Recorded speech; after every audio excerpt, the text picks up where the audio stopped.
What's up, everybody? I'm back. Back in lovely Michigan. Um, God, I miss Florida. Florida's such a beautiful place. It's very warm and nice. And as soon as I get back here, we hit a streak of negative degree temperatures. It's disgusting. Absolutely disgusting. But here to pick up where I left off, and I believe I left off with step one. And so that means that today we're going to do step two. And step two is that we recognize the ability to think for ourselves and formulate our own opinions. And I do believe that this is probably one of the most important things you could do as you're going through a treatment process, because the fact of the matter is that you're going to be sitting down with a lot of people when you go to treatment. You're going to be sitting down with, well, the other people that are there with you in the treatment setting, and then also quite a few, I guess you could say, professionals, quote unquote, and essentially they're going to give you what really is just an opinion about what's going on with you. See, I've always had kind of an issue with the idea that you go into these settings and the professional is supposed to be telling you what's going on with your brain, but yet they never put you, let's say, under a brain scan to actually measure the chemical imbalances that you have going on. It's all pretty much interjected that this is what's happening and not necessarily proven. And I've always had an issue with that. And some people, as I like to say, they walk into a treatment center with one issue.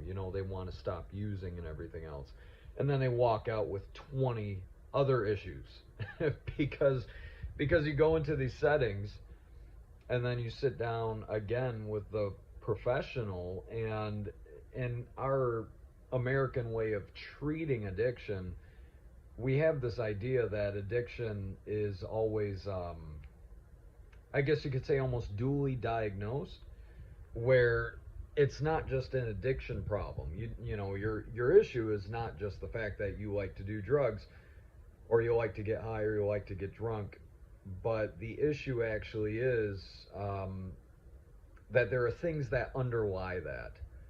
And so this is where things like co-occurring disorders would come into play. Things like trauma, things like PTSD is trauma, um, depression, anxiety, ADHD, bipolar, and the like. This is where those things would be interjected.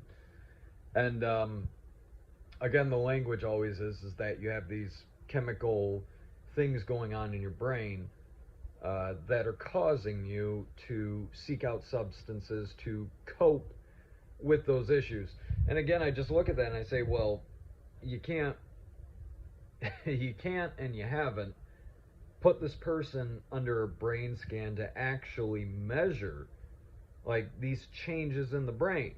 They don't do that, but then they interject it and they suggest, or they infer it rather, and they suggest that this is what's going on with you without actually checking for that.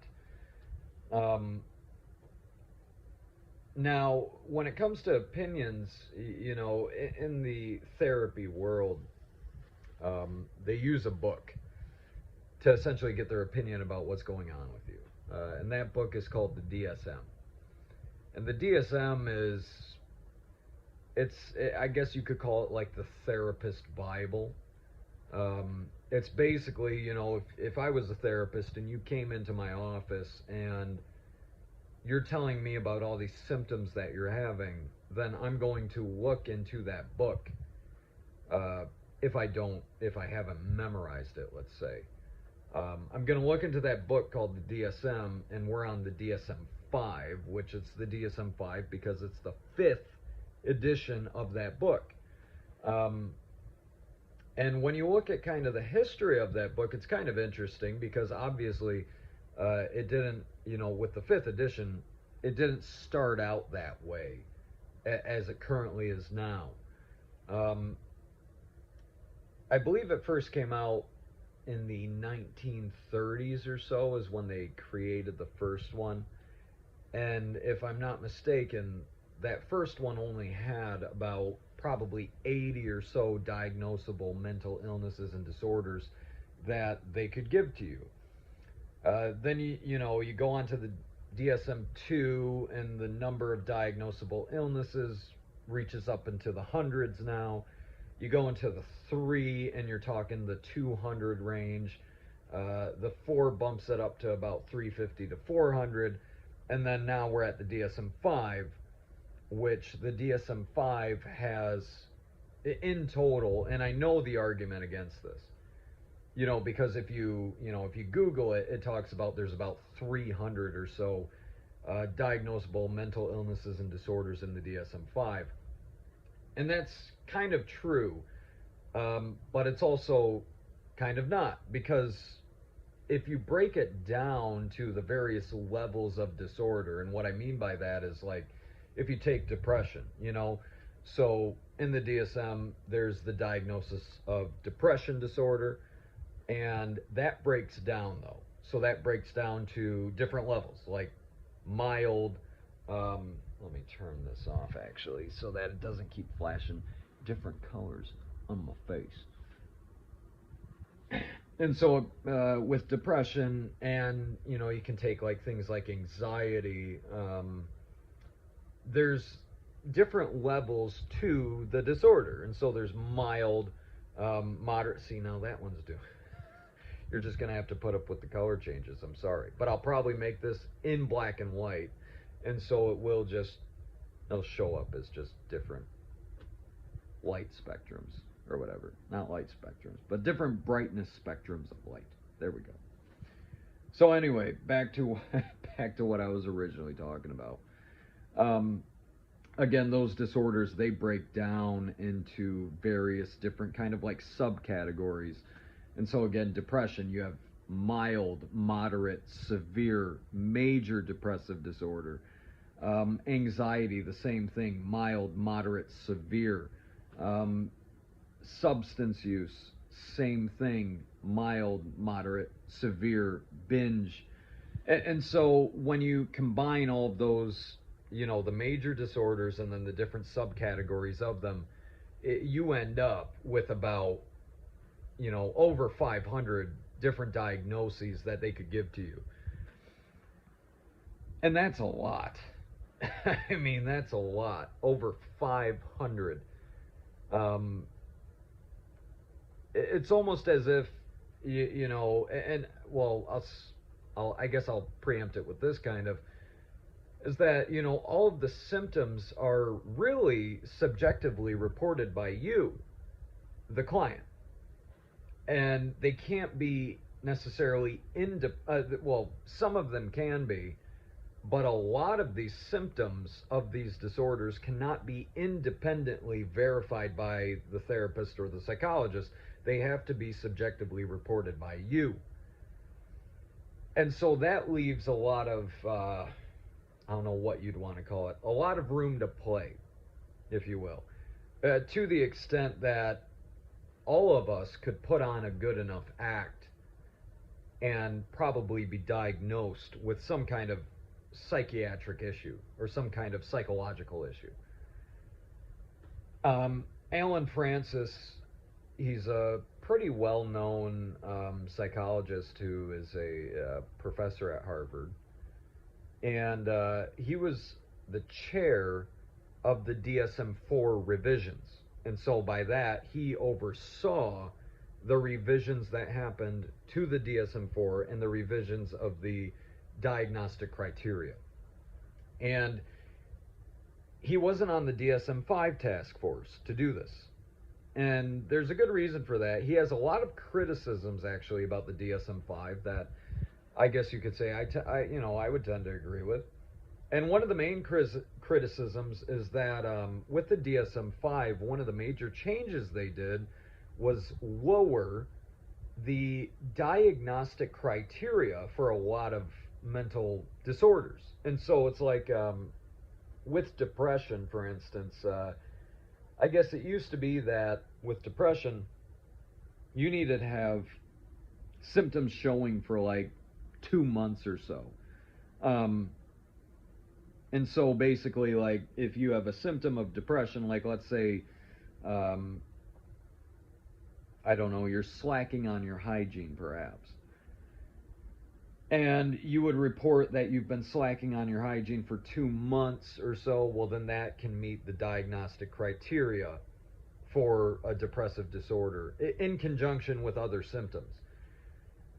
But what the DSM 5 did is that it lowered that criteria when it comes to like the length of time. And so I believe now it's if you have these symptoms of major depressive disorder, let's say you're not hygienic, you're not eating, you're not sleeping well, you're isolating yourself. Now the diagnostic criteria is that those symptoms need to persist for a couple of weeks as opposed to a couple of months.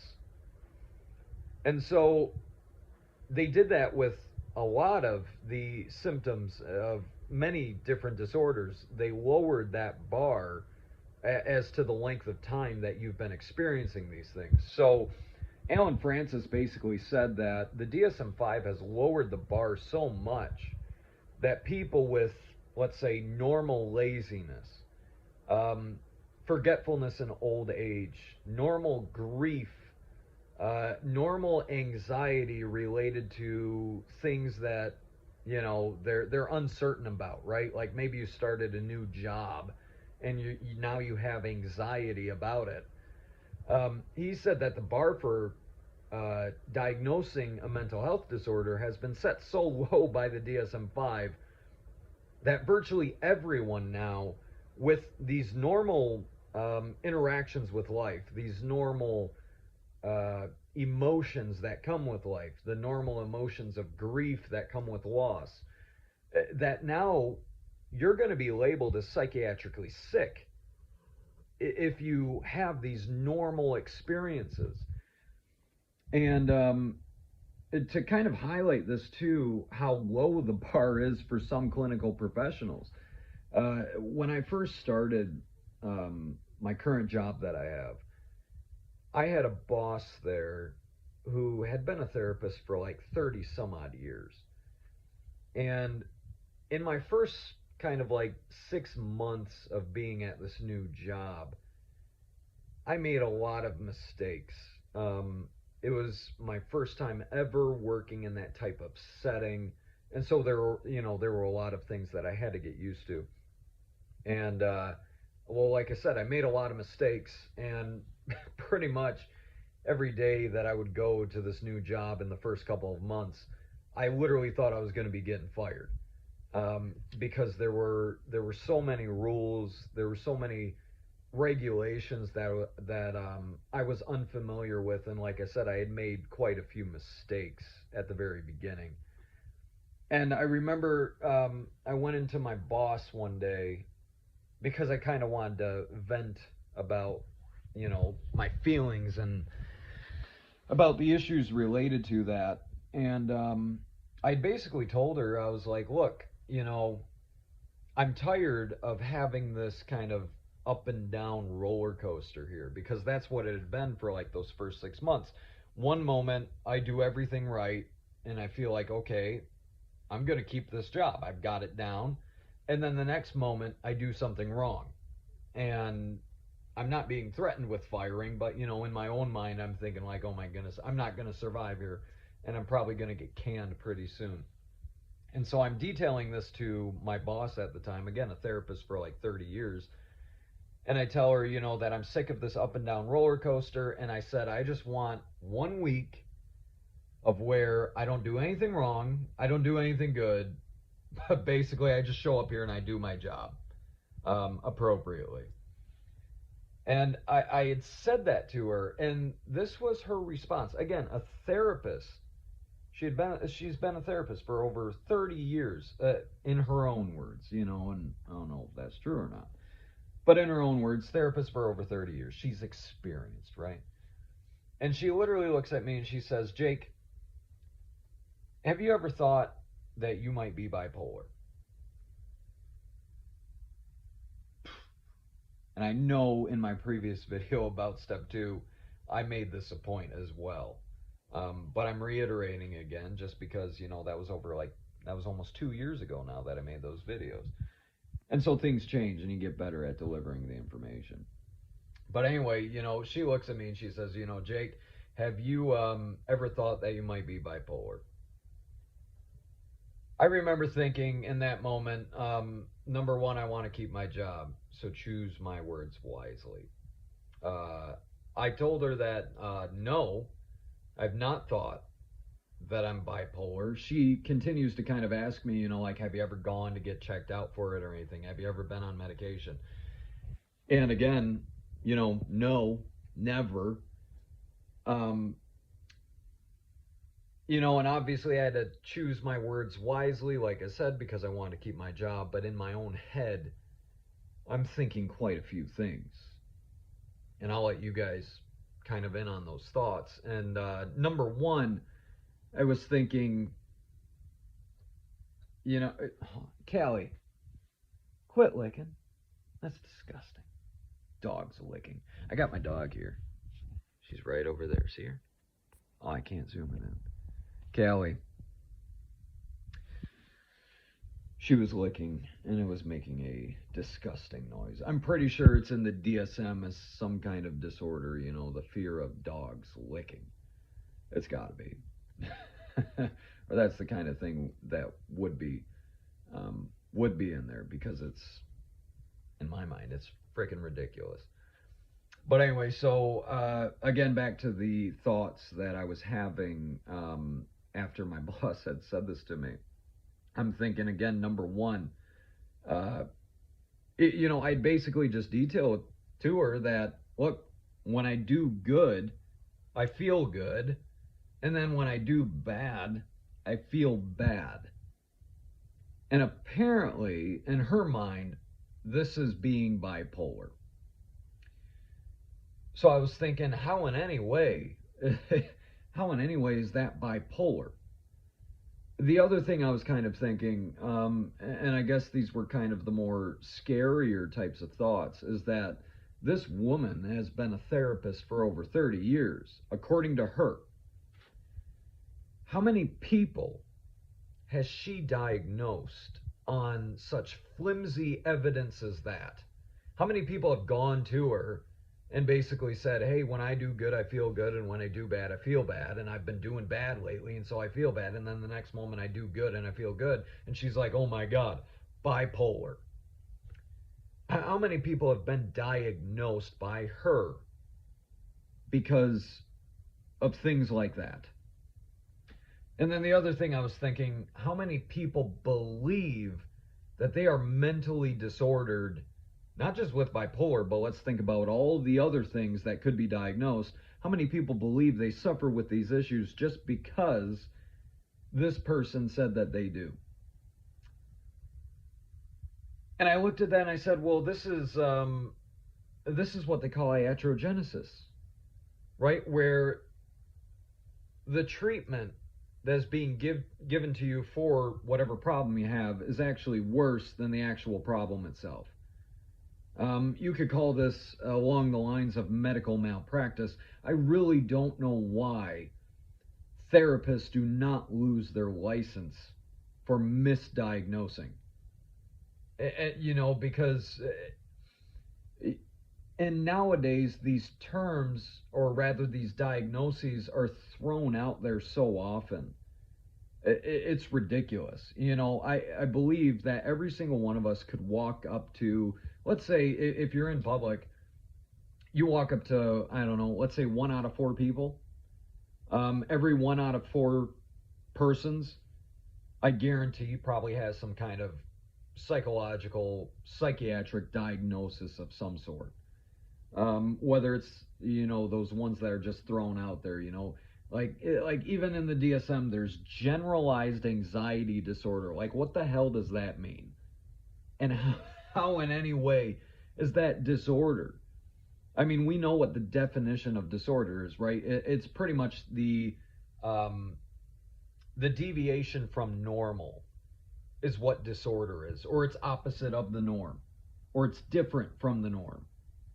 Well, there's a premise number one that's completely. I mean, it's how can you even work off a premise of normal? Does any one of you know what normal is? But these disorders and everything else. I mean, again, that's the definition of the word, a deviation from the norm. And it's like, well, then what is the norm? I don't even know what the norm is. By definition, I'm not normal. I'd like to think that I kind of deviate from a little bit from the average person. But at the end of the day, you have that premise that we're basing this off of, okay, what is the norm here? And again, I challenge anybody to suggest to me or to suggest to anybody else what exactly is normal. Can you actually define what a normal human being looks like? And the problem that I have is, I don't know about any of you, but I grew up, let's say, in school where at least I was taught that it's a good thing to be different. That you don't necessarily want to be normal because, well, normal's normal, and normal kind of sucks. Whether you're looking at the normal average life, so to speak, um, as Jim Rohn has said before, and if you've ever read my material, I quote Jim Rohn quite often, just because he's had some great things to say. But basically, he has said, if you want an average life, then be average. If you want a normal life, then be normal. If you want to be, let's say, like everybody else, then follow the crowd. And so it's just this idea that it's differences that make a person unique. It's being different that, let's say, attracts attention, right? And so here we are in this world today where we're saying that, well, if you're different, then that's potentially a problem. I guarantee that I meet in the DSM 5 the diagnostic criteria for many disorders. Probably mostly personality disorders. But does that make me, let's say, medically handicapped or mentally handicapped? Because that's what these things are often insinuating. And, and all of this comes from people who, at the end of the day, really have probably never, stepped a foot into any of our shoes. These are coming again from people who, don't know your life and generally come to a conclusion after about 1 hour of a session with you. And so it's like, in a place, I can't really reveal too much, but there's a form out there. It's kind of called the biopsychosocial. And this is where in treatment centers, and I don't know how many treatment centers actually use it. I know I've been in a few that have a form of it. But basically, it's a ton of questions about your family history, about your drug history, about trauma history and everything else. They have the tests for like what's the term?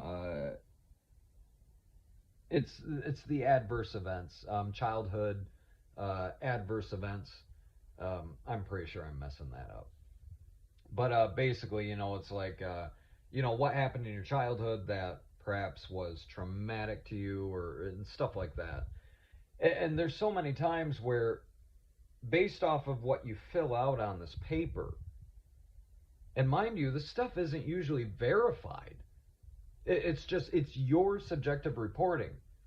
And so, for instance, you put, like, there's a drug abuse section of it, and it's like, list the substances you have used, when you use them, and how long you use them for. And so, let's say you put on there that you once, you know, or in high school you smoked marijuana. And if you write that in there, on that biopsychosocial form, well, then you get diagnosed with cannabis use disorder, even though it was back in high school. But I've been in the room when the professionals will look at that, the professionals, the clinicians, they'll look at that and they say, oh, okay, so they used marijuana in high school, so obviously there's a substance use problem now. Even though you might be 50 years old now, it don't matter. You used marijuana in high school. And so you have a substance use disorder. Or maybe in your not your adolescent, but let's say your teen years, you attempted suicide at one point. But let's say it's been 20 years since that time. We deal with people of all ages. But let's say it's been 20 years since that time. And so we look at that and we say, okay, well then maybe there's like a depressive disorder there. There's an anxiety disorder, or there's, again, a bipolar type of thing. I mean, we go based off of what you write in these things.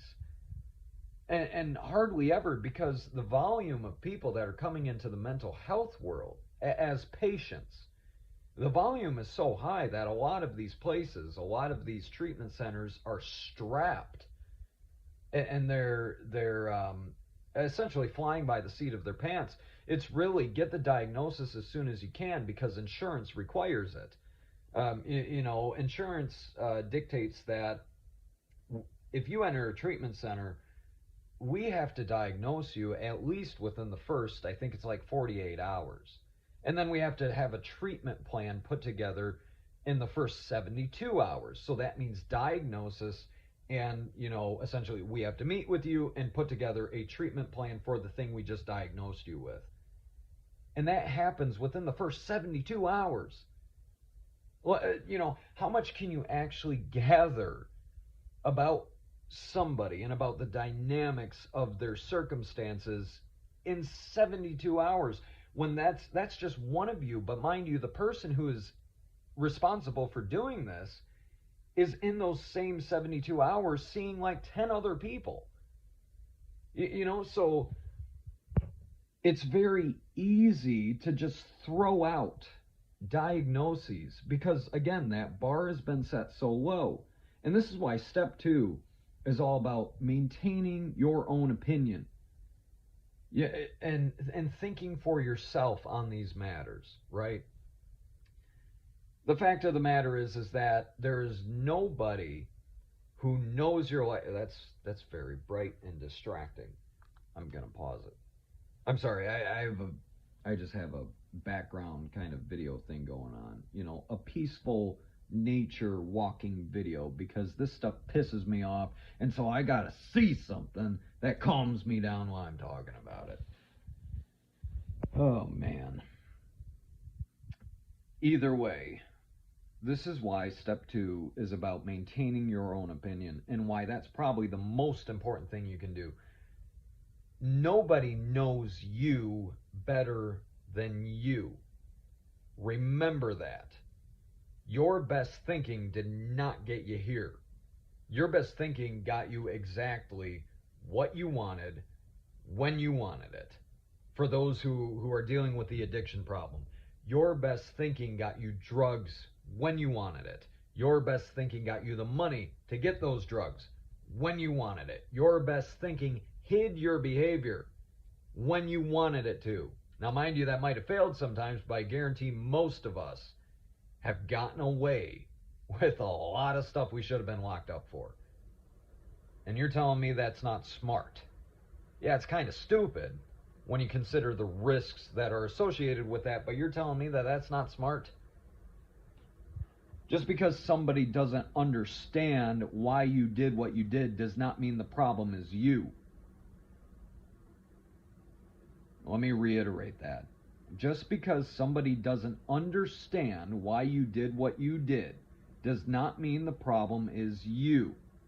Now, again, mind you, what you did got you certain consequences, and that's, your best thinking did not get you here. Your best thinking got you what you wanted when you wanted it, but the consequences of what you wanted is what got you here. So just remember that. Again, I can't reiterate it enough. There is nobody who knows you like you know you. You're the only one who's been living in your body the entire time that it's been alive. And there's a danger that, we'll kind of talk about it a little bit more in step 3 in the next video. But there is a danger with just opening yourself up and taking, because you're in the presence of a quote-unquote expert, taking whatever they say about you and taking it on as the truth. I'm sorry, but they don't know you like you know you. If anybody has the answers for what is going on with you, it's going to be you. The person who is the quote-unquote professional is simply somebody giving you another opinion. They're not giving you the facts. And I would say the same thing about myself. I don't know you like you know you. I have an opinion about how you should navigate this process. If you're in the treatment setting and if you're going through addiction treatment stuff and everything else. If you're in that system. I have an opinion about what's going on and how you should navigate the process, just like everybody else. And at the end of the day, I see too often how the opinions of others, or the people who we call the professionals, influence and impact the lives of the clients. We have to understand that in that treatment setting, you get diagnosed. People take this on as literally a part of their identity and then formulate and structure their life around whatever they've been diagnosed with. This isn't like small issues. These are major things that impact and influence the trajectory of somebody's life going forward. And I guess I'm kind of talking to the treatment professionals right now, because I don't think you guys understand that people will go on years from now based off of what you diagnose them with and still believe they are impacted by it, until somebody comes along and suggests a different idea for them, that maybe it wasn't them, but it was you that were wrong. And y'all need to be a little bit more careful about what you're throwing out there. I'm just going to say that. So many of these people are dealing with, let's say, circumstantial problems that are producing circumstantial emotions that are resulting in circumstantial behaviors in association with the situation they're in. That is not disorder. That is a time-oriented circumstantial problem that requires, let's say, behavioral change towards that problem. Not a scientific, biological, medical diagnosis that apparently, because this is the way they acted in the current circumstances they have, they're somehow screwed up. I'm talking to you, the professionals, you step foot into those shoes and tell me that in a certain case where somebody is, let's say, homeless, somebody has been abused, somebody has nobody to count on, somebody who has no meaningful purpose to their life, somebody who has no income of any kind and can't eat. You get in that position and tell me that substance use wouldn't make sense. Because in their minds, if those are the circumstances, which for a lot of people that we deal with, those are the circumstances in a lot of cases, the only thing that makes them feel good is using. And having kind of, not necessarily, I haven't had all of those circumstances put together, but I've had some of them. And having been in those positions, I, in my own mind, justified using. Why? Because I got to a point where I didn't care about my own life. That is not disorder. That is a problem that's much deeper than any biology. A lack of care for your own self, a lack of care for your own life is not a problem of biology. It is a problem of self-worth. It is a problem of how they view themselves as apparently not worthy enough to try and fix the problem. You're not going to fix that with science. All right? And this is why I say, in order to change somebody, it has to be an emotional appeal. How can you appeal to the emotions if your answer to the emotions that would change them, like depression, for instance, if your answer to that is to medicate it? How do you expect these people to change if you're insisting that these emotions are dangerous and that they need to be gotten rid of and we need to manage it so that they don't feel it so deeply? No, what we need to do is change the relationship that they have to those emotions. We need, ultimately, in my opinion, we need to get them to understand that these things are there to help them. I like to say emotions are packed with information. Depression tells you there's something you're not happy with. What is it? And then what can you do to change it?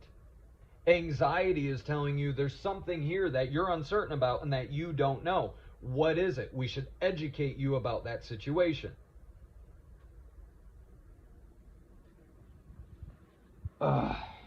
See, this is what happened. My peaceful video stopped and now I'm getting pissed. But I think I will end it here. That was a fun one, though. I enjoyed that. I enjoy getting pissed at the people who think they know everything about you. And I hope you enjoyed this video. I'll be back again. I don't know when, but life is busy. And I hope that pretty soon I'll make a step 3. I guess you could say when I have the motivation. Hopefully soon. I know I always have it in the back of my mind every day. You should make a video, you should make a video, you should make a video. And so I figured I've got the time now, and so I'll do it. But until next time, it's been good talking with y'all. And the good news is that for a lot of us, I don't think we're as screwed up as we've been told that we are. I think a lot of us are very unique individuals, and we have very unique ways of going about this life, of how we deal with things. We need to understand the things that we do that are causing us harm, and then we need to find what is the incentive and what is the motivation to change it. And I believe that when you find that, then there's the beginning of the process, right? All right, I'm tired now. My brain hurts. And so I'm going to let y'all go. Thank you. Good luck to everybody out there who is going through this process. The good news is there is hope. More people get over these problems than not. Don't let the lies fool you. All right? Until next time. Peace.